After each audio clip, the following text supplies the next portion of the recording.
Hi guys, welcome back to another episode of Trainz Railroad Simulator. Trainz with a Z 2022. And today we're going to be looking at another payware bundle from Trainz Forge. You can buy these separately, or you can buy the bundle. I'm just going to go over the bundle, and I nitpicked some models out of the bundle. I'll go back into the editor and show you the long list of variants you'll get with the bundle. But if you don't want one particular build or the other, you can buy them individually. But without further ado, we're looking at the NCO / Southern Pacific / PC Pacific Coast, I believe. 460. A little narrow gauge 460. You're looking at probably the most well known of the lot, as this locomotive is currently operational. Actually, relatively recently spent some time on the Durango and Silverton, if I remember correctly. The railroad was learning how to operate oil-fired steam locomotives, and the owners were kind enough to lend number 18 out there. But number 18 is one of the surviving examples, and it is currently operational, with the possibility of a second locomotive also being operational. I believe it's number 9. So yeah, let's hop over to the Trainz Forge page real quick, because they already have done the research for me. They have the history pulled up right here, as well as the brief description. There's 5 narrow gauge 460s built new for the Nevada, California, Oregon Railway, a little narrow gauge railroad. And then they were owned by Pacific Coast and Southern Pacific after the NCO got done with them. And I don't know how many of them exist still. I believe actually a fair number of them exist. But if you care to read the history as to what these locomotives are, the deeper history here, obviously you can read up on the Trainz Forge page here, or you can do your own research.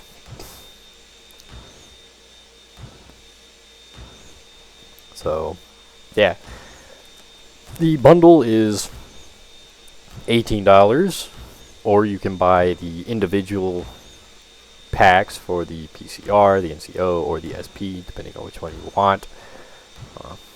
I just went ahead and bought the bundle. I never know which one I'm going to use. So, back to Trainz. Now, in usual fashion, these are phenomenal looking locomotives. Trainz Forge does an outstanding job. Their payware almost always, and these are no exception. These are prototype specific, so they're number specific. These are not dynamically numbered models. They are each individual numbers done up, which is pretty cool. It's pretty nice. That means you can pick out the individual details per road number. Not quite as true as far as the tenders go, but and you'll also have to forgive me because my ferret is out and about and roaming around the living room, and our grouchy kitty is not doing a phenomenal job of paying attention to where she's at. So if I disappear for a second, it's because I'm going to figure out where our nosy animal disappeared to. But anywho, we got 18 here.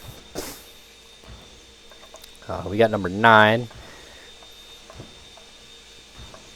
Right off the bat, you'll notice the change in valve gear. Number 9 has Stevenson style valve gear, while 18 has wall shirts, among some other little subtle differences. Headlight change, for instance. This is the winter variant, so it's got the snowplow. We'll boogie on over here. We got number 8. I believe I chose a different year model for number 8. Also Stevenson style valve gear. They all use well back tenders. That was specific to the design, which is pretty neat. We got NCO number 8 here. Much more classic design with the Stevenson valve gear, the oil-fired headlamp, the reservoirs here up on the boiler. Kind of a subdued green color.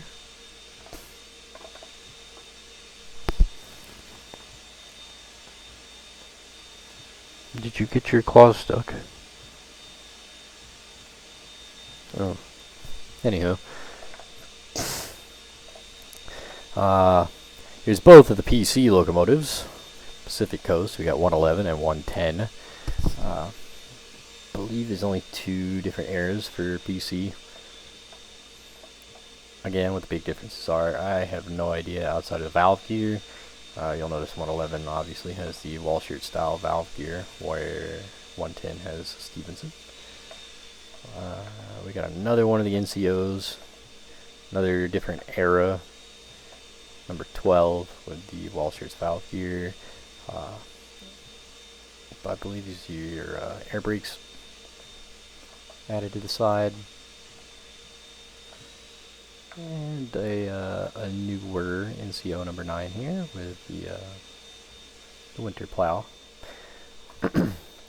So let's go to the Surveyor 2.0. Makes life much easier for looking up stuff, but as you can see for the NCO here, we have a list. We have a nice long list of different locomotives that you can choose from all the eras you could so desire. So we got number 4, the beginnings of it all in early, what is this, 1907. We got number 8, 1909, 1912 summer, 1912 winter. Now that's the big difference between the summer and winter variants. Typically winter is just going to have a snowplow. I haven't really noticed any other wild differences. We got 1912, 1917, 1926. Same for number 9, number 10, number 11. For the NCO models, let's go to the PC.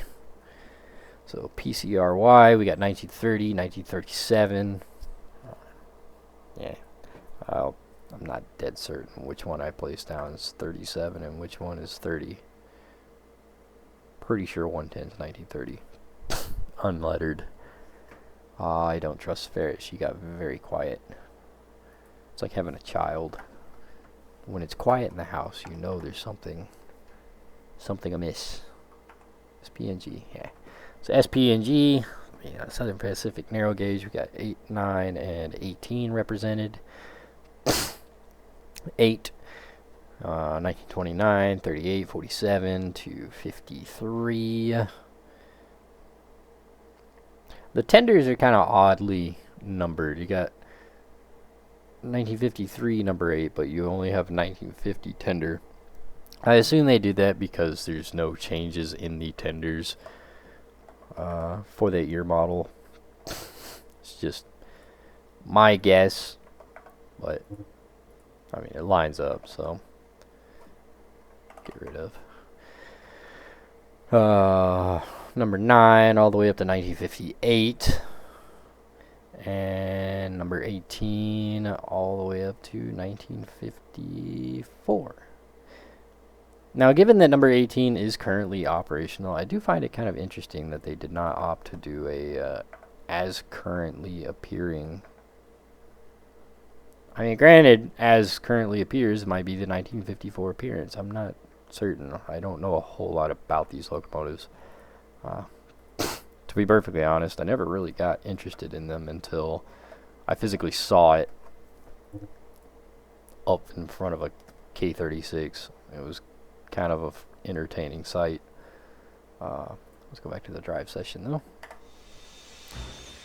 and let's listen to the get in and out of them, listen to them, play with the bells, buttons, and whistles. So whistle.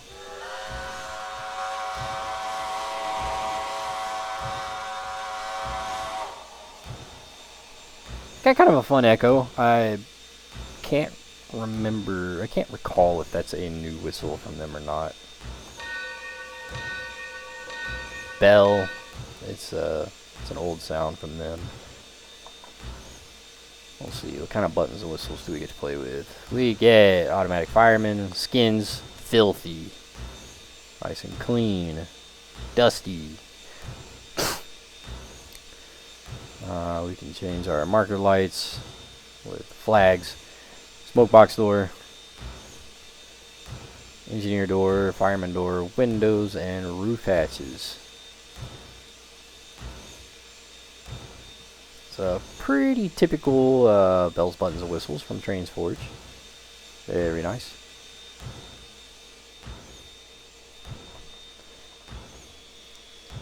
Let's go to, what do we got? Number 9, 1917, winter. Hooter style whistle, that's an old whistle sound.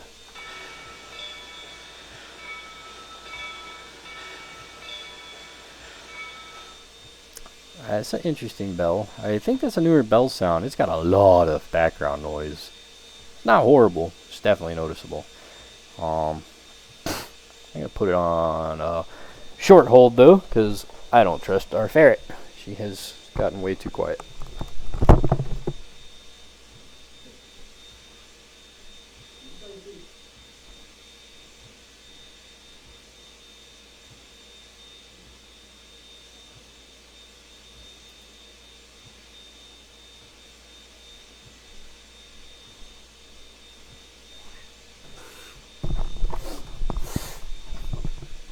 Perfect. She went to sleep.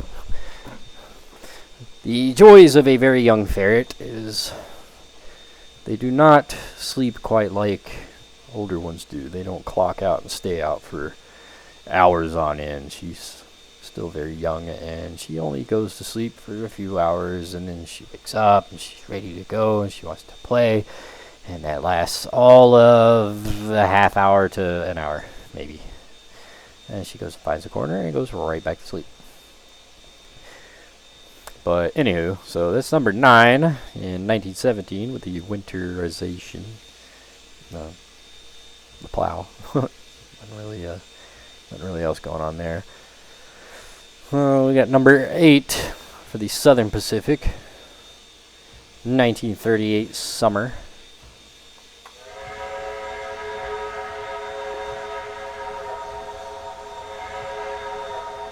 Yeah, I kind of like that whistle, but it's definitely got a lot of background echo, which is really nice if you have a mountain route to run these on. Unfortunately, the 3-foot narrow gauge routes in Trainz are few and far between, which I've always kind of found surprising. I mean, narrow gauge in Trainz got really, really popular, like way back in 06 and 08. And then it just kind of died. New routes are like non-existent. I think there's a couple off the top of my head that I can think of that are relatively new, that are also from Trainz Forge. They look good. They don't fit this locomotive at all. I know there's the old Durango and Silverton route, but it's just that it's laughably old. Same for, I believe, the cumbersome Toltec has been modeled before, but again, laughably old. White Pass, I believe, has been tried a time or two, way back when. East Broadtop, the same, way back when. I mean, good quality narrow gauge routes today just like don't exist. I mean, we're on a Brazilian route right now, because it's probably the most recent narrow gauge 3-foot route in Trainz. But yeah, so back to the whistle. Very noticeable echo to it that wouldn't be bad if you had a good mountain route to go with it. Typical bell. I do believe the Stevenson style does have modeled Divas and valve gear. Yeah. The valve gear is modeled. It's just next to impossible to really see it. It's just okay. So we got NCO number 8, 1909. This is definitely going to have a Hooter style whistle. Yeah. Same bell. Oh, we got number 9 for the Southern Pacific in the winter scheme. So it's got a plow up front.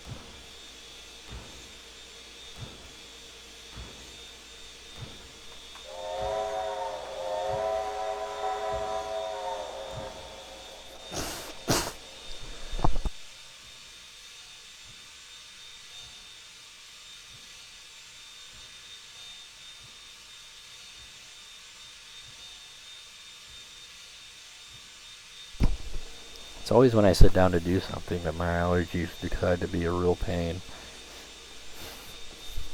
I can be up, walking around, never have issues. The second I sit down, I'm like, alright, let's make a video. And then my allergies act up. Anyway. Number 110 of the Pacific Coast of the 1930. Let's get rid of this for a second. Now that I know. So, this is the 1930 variant. This is the later 1937, I believe. 1937, yeah.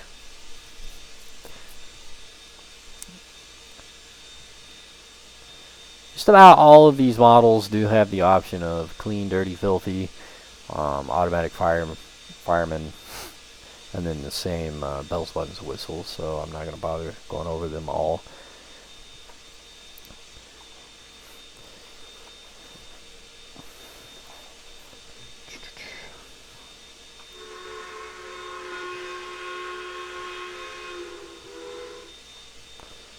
So number 110 does have its own whistle. That's kind of fun.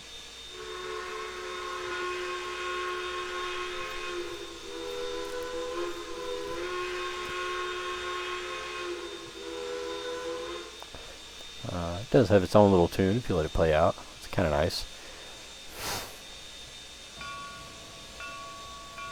It does have a different bell sound. Pretty cool, pretty cool.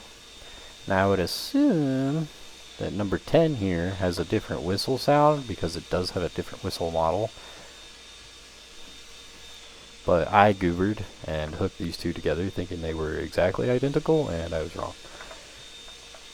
As I said, different year models. I imagine there's going to be various things that are noticeably different between these two that I'm just not well trained enough to be able to go, oh goodness, that. I mean, outside of the valve gear stands out like a sore thumb, and then the whistle models I know stand out like a sore thumb. Don't know what else is different between the 2 year models.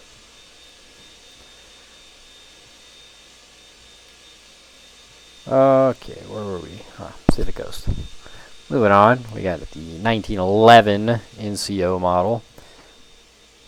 It's kind of one of my favorites here. I love it. It's got the Walshurch valve gear, the really early Walshurch valve gear, but it's also got this like real deep dark green and black boiler. I mean, it's a really kind of a fun paint scheme. Pretty sure. Oh, we do get a different color. So we got olive modern, style 203, style 291, olive no stripes.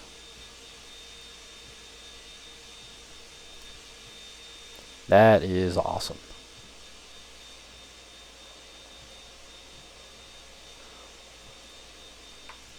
And I do believe you can do the same to the tender. You sure can. Olive with mineral.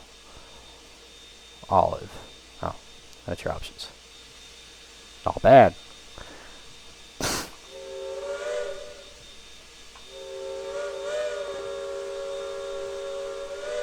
That is their Skookum whistle. So that is on there, the little 2442s. Not a new sound, unfortunately. Probably my favorite bell sound of the lot so far.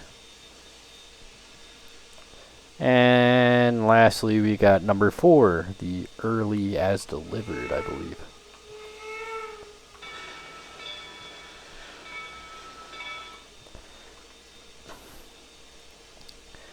Most likely the same details. Indeed, indeed. I love that pinstriping. It's so nice. Just move it so we can watch that pinstriping move. Tickletism for a second.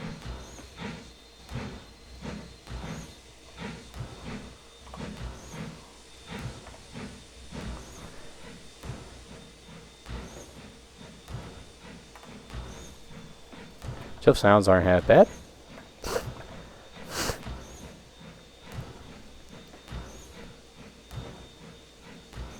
I really wish they would they'd get a new pump sound though, because this old pump sound, it's been a problem for ever since I've ever discovered Trainz Forge. That's probably my #1 gripe with a lot of their models, payware and freeware. That pump has such a noticeable background pop to it. It's way louder than anything else on the Locomotive.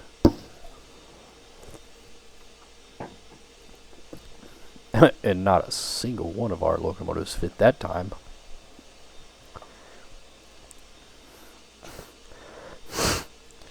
That looks very fun. So let's hop in the cab. Again, a custom cab. If that floats your boat for Trainz. Looks pretty good. These are oil-fired locomotives, so they do have the oil-firing mechanisms, I guess. But yeah, looks pretty decent.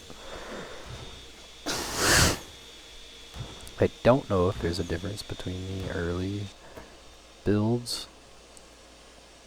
Ooh, definitely. Cool.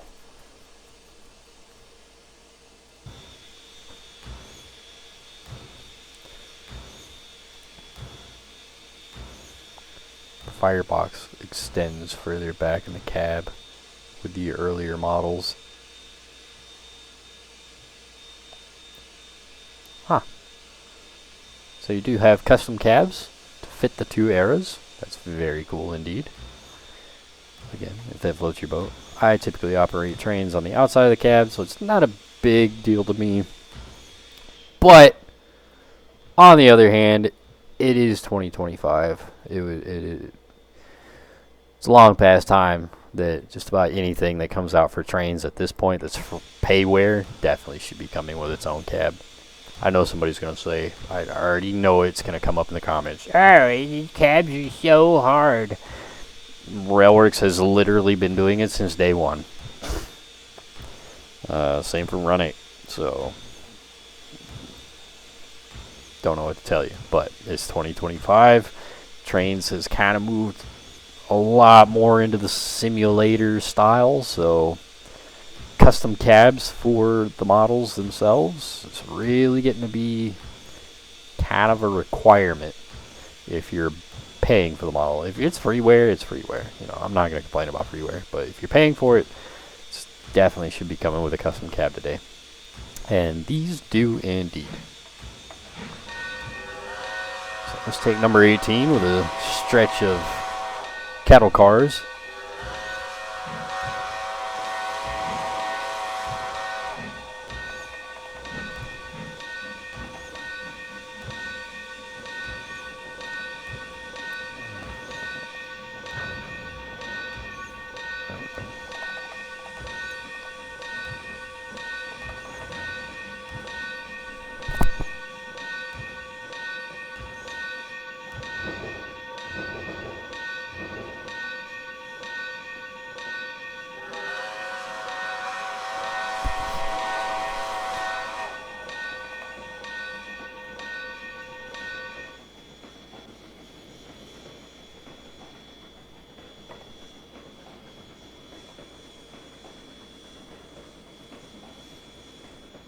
physics with the DCC controller obviously not real.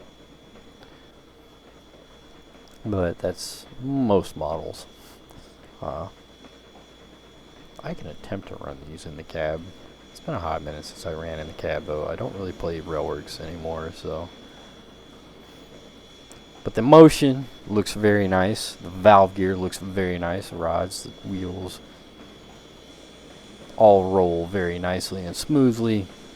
Nothing looks out of whack.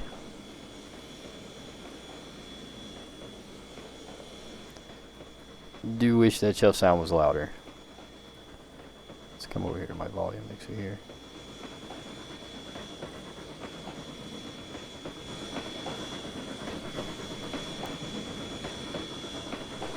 Yeah, that chuff sound is really quiet.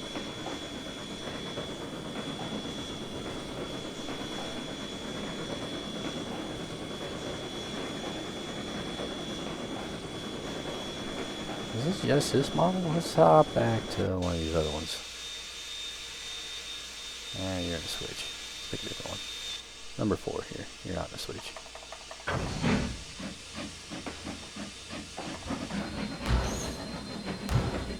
Alright, now this is same story. Really quiet chuff sounds.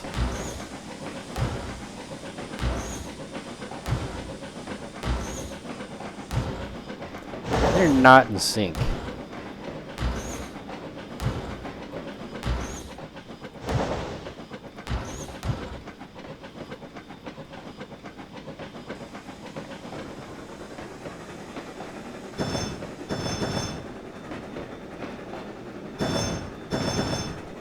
Yeah, I don't like the chuff sounds at all.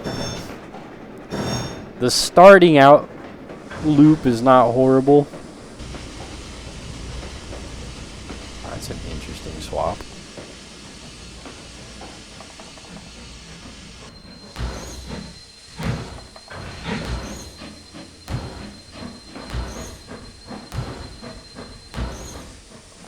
Yeah, the starting out loop is not terrible, though that pump does drown it out bad, but the at speed audio is barely there. It's really, really, really quiet. And the chuff rate is not in sync in the slightest. Not a fan of the chuff sounds.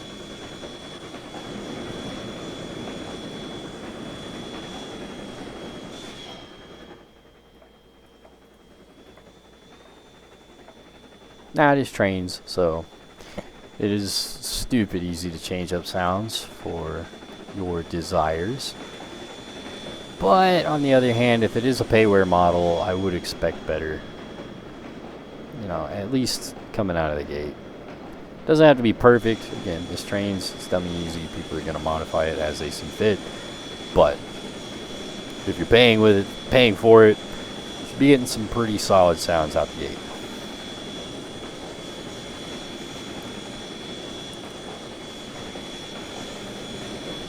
Texturing's pretty darn nice. Looks pretty good.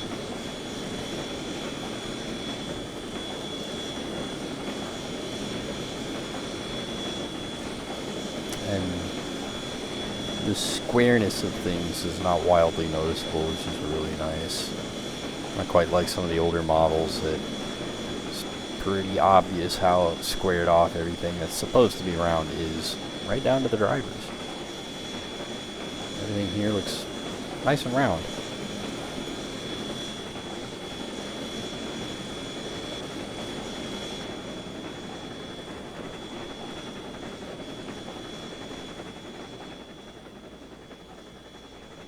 Sound back here isn't that bad.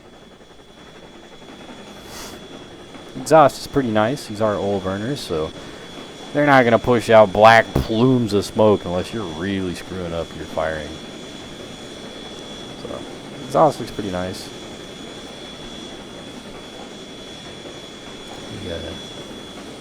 The steam effect for the generator here is not quite on the generator exhaust.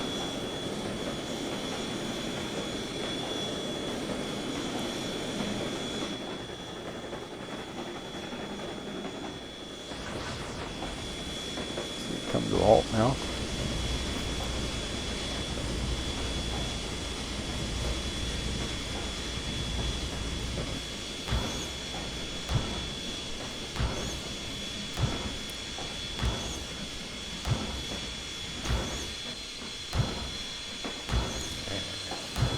It does take a hot second to stop. That's kind of nice. And there it is, fellas. The multi-pack from Trainz Forge of narrow gauge 460s. I don't hate them. I think the model looks really, really solid. The texturing is really nice. The options are really nice. The plethora of different eras is really nice. I just really wish that they would get some new sounds for their payware models. It's not a big issue for freeware, you know, I get it, it's put out for free, you get what you get, but payware models, I feel like it's time to start looking at new sounds. 'Cause like I said, the air pump, you hear that noticeable popping. Generator drowns out everything. The chuff sounds are not there at all. They're not in sync at all. Like, it's definitely not my favorite. But overall, a pretty solid model. I mean, again, I like it. I think it looks good. Same for all the other ones. I think all these other ones look really, really good. Really solid. Gosh almighty, what the... My camera's really jumping. But, yeah, again, really solid looking models. Really great looking texturing overall. That's their biggest downfall, really, is the sounds. They got detailed cab interiors that are interactive. You got different functions that you can play with, different paint schemes. Sounds are really where they fall flat. Now, they're not wildly expensive. I believe it's like $750. Yeah, it might be less than that, honestly.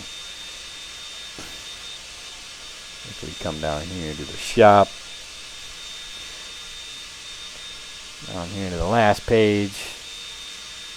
6. Well, it depends. The NCO models are 8. PCRy 6. The SPs are 8. So $6 to $8 depending on the pack that you choose.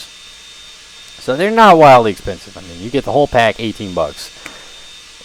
Railworks, what do you get for $20?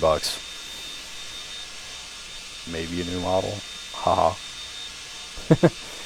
But really, I mean, it's a pretty solid bang for buck. Pretty solid. I really wish we had some nice narrow gauge routes for these to go on, but such is life. Doesn't make the models any less. So I highly recommend checking them out. I think they're worth it. I would highly recommend tweaking sounds if you're good at that. But otherwise, really solid. Definitely worth the bucks. Go check it out. Link in the description on where you can find them. And I will see you guys next time.